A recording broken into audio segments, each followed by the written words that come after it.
Kawai kejingja wei upos elektrik ulah kelem kesan next ngi ka sautrek no pra bat ulalet ban ya kawai ka kali pick up kabadon ya registration number ML10B Hendri Kundai Weisal bat hakani kejingja dan bok klem don mano bensal kadau ba kaji klem uni upos elektrik kadai kajing sarang jong uni upos marmar kinong tray jong MCB kilawan plep no ya kading badon ha uni upos elektrik.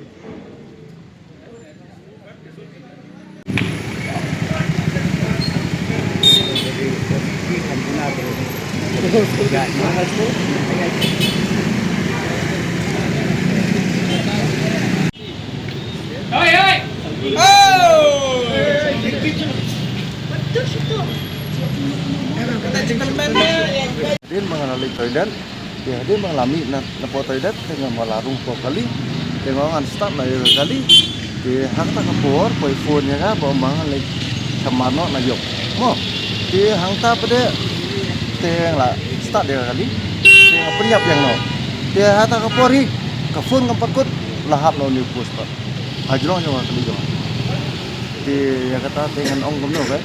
Jadi yang bakal jongan ni, pusnya apa kontak. Jadi yang bakal jong pus, Kandai yang upos. hah?